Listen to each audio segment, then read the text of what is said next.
have these amazing video advisors and strategists and editors, and they have told me to batch film. And so I'm going to film a second video right here, right now. Are you ready? Okay, we're doing it. We're doing it. Hi, I'm Suzanne, the Digital Optimist. Welcome back to my channel. Today, we're going to talk about how to do your own SEO audit. I do these quick 5-minute SEO audits for people for free.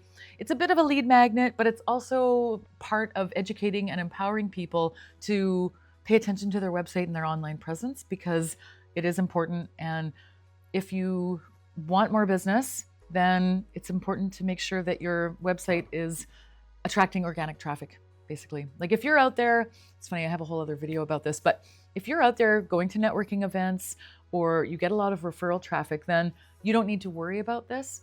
But if you are a business that has capacity for more clients, you love getting organic traffic from searches online, basically you want to make sure that the digital road signs are pointing people to your website. When people ask me to take a look at their website, there are a few key things that I look at. So the first thing that I recommend doing is installing 2 pieces of software. I don't know what this is. Two. One of them is called Screaming Frog. Screaming Frog is helpful for me if you have a little bit of a technical background. I'm going to show you some of this stuff now so that when you see the results of your scan, it makes a little bit more sense. The other piece of software to install is a Google Chrome plugin called SEO Meta in one click. I will link to it in the notes of this video. I will also link to Screaming Frog. Both of these softwares are free. Download those 2 pieces of software right now. So the first thing I do is I would take somebody's homepage.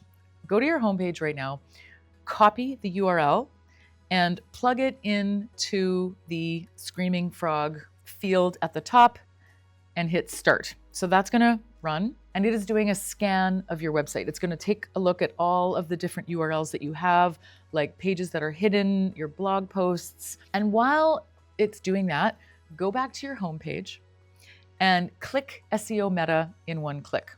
And on the summary tab, it will say title, description, keywords, URL, canonical. It'll keep going.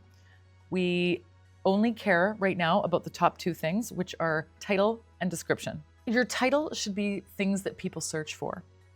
So if you are a life coach, then you'll definitely want to say life coach Portland or whatever city you're in. Like you want to choose something.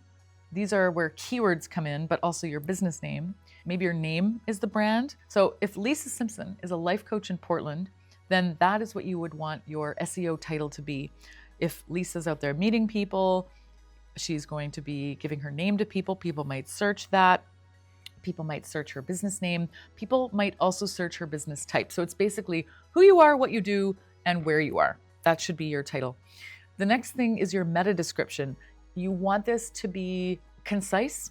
This is the description that shows up if people do a search for Life Coach Portland. That little sentence that shows up in search results, that is what your meta description is. This should tell people what search engines see. So where it says description is what search engines show people in those search engine results page as to what your page is about as well. So it's like the title and then a brief description. The next thing we're gonna do is we're gonna head over to the headers tab, which is right next to the summary tab. And that will give you a list of your headers. And it's gonna say things like H1, H2, H3. It might say H3, H3, H3, H3. It might say H5. It might say any number of things. But this is important because at the very top should be an H1 with the title of your business. Again, we don't want it to be exactly the same as your summary, but you want to make sure that it's consistent with who you are, what you do, and where you do it. You also could include in your H1 who it's for. And this is actually what shows up on the website. So now this is not the search engine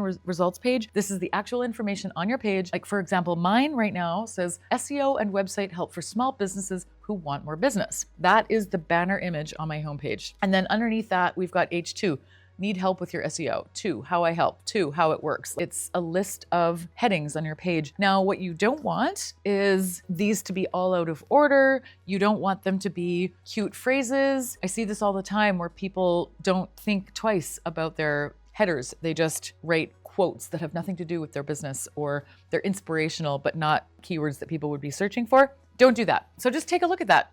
If it's nicely structured, then you're good. And if it's not, then that's an area that needs work. And almost everybody I look at needs work in that area. The next tab is images. If you've taken my course, then you will also know that I have an entire module dedicated to alt text for images. This isn't always the highest priority, but it's pretty high, and it's an opportunity for you to tell people what your website is about and get found. I can't tell you how many times I was found from optimizing the images on my photography website in Vancouver. Yeah, corporate event photographer, Vancouver. Real estate photography, Nova Scotia. Like, you can put things like that, like really broad generic terms as alt text for your images. So if somebody's out there searching for life coaching Portland, then maybe one of your photos says that, if you're Lisa Simpson, the life coach in Portland. Hopefully that makes sense. So under the images tab, you'll be able to see which images have alt text and which ones don't. If you hover over the link, it'll show you which image it's talking about. Even mine, some of them are good, but some of them are not. All of this is an opportunity to improve. All of it is searchable. And now you've done that. You can do this, by the way, with every single page. With audits that I'm doing, I sometimes check multiple pages. I might check the about page just to see if there's a pattern, because sometimes people do one page really well, but they don't do other pages really well. So you can click this SEO Meta in one click button on every single page, and I kind of recommend doing that. So now you'll go back to Screaming Frog. You will have your results. It's a bit of an overwhelming software, but I do use this for audits because you can look at a website and like it or not like what it looks like, and that is design. That would fall into the UI, UX category.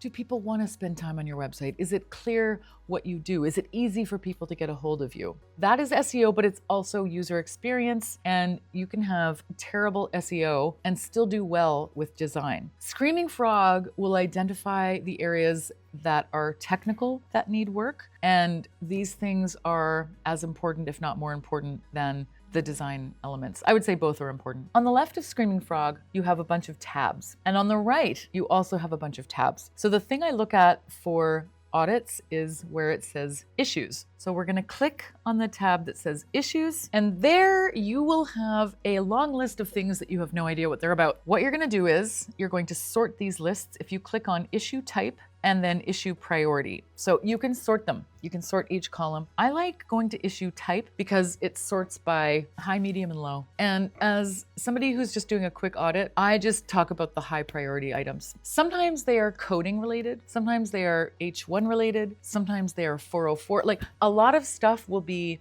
way beyond the scope of basic SEO, and certainly beyond the scope of a 5-minute audit. The main thing is you click on what these warnings are, and if it's something that makes sense to you, for example, headers or alt text or meta descriptions, then that will be consistent with what you just saw on the SEO Meta in one click. We're not going to worry about medium or low priority issues right now. We're going to look at the high priority issues, and the other metric to look at there is how many URLs have that problem. So if you have some high priority items, but there's only one URL, then A, it's probably going to be pretty easy to fix that one URL, or if it has like 20 URLs, then that could be an indication of a site-wide problem. All of these things are clues as to how much work is needed to get the website to a basic level of decency for SEO. I sometimes click on their Facebook link, their Instagram link, and just see if their social is consistent with their website.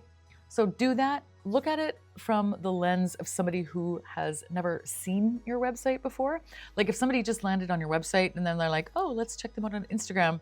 Is there consistency? You know, like, are you using more or less the same colors? Are you using more or less the same photos?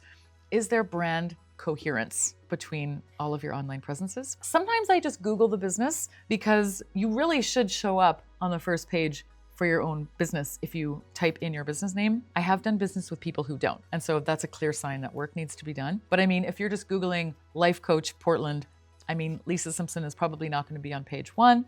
So it's not weird if you Google your type of business and you're not on page 1, especially if you have SEO issues. But if you Google your exact name and type of business, then you should show up. Like Lisa Simpson, Life Coach Portland, should be on page 1 for that search query. So sometimes I do that with people just to see how Google displays their business. Often what I do is I go into Google Maps and type in the name of the business to see if they have a Google business profile, if it's been optimized, how many reviews they have they been monitoring their Google business profile? If they haven't, then that is yet another thing that I put on the audit. So do that with your website as well.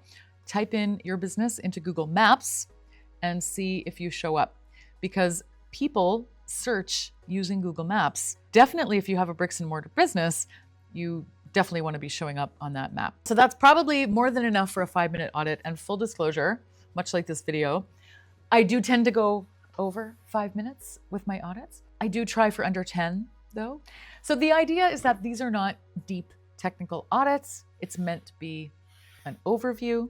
It's a quick way to spot gaps and opportunities. If you want more tips on how to improve your website and visibility, this is a great channel to subscribe to. Let me know if you tried this audit on your website and if it was at all helpful, if you learned anything, if you took any action, if you did, what you found out. And also, feel free to share your website in the link. And if you want me to do an audit of your website, shoot me a message. I love doing these things and I record them and I send people a little Zoom clip. It's super fun and people learn a lot. And it's not meant to necessarily lead to business for me, but more as an education and empowerment tool for you and for other people. So thank you for tuning in. Stay optimistic, and we'll see you in the next video.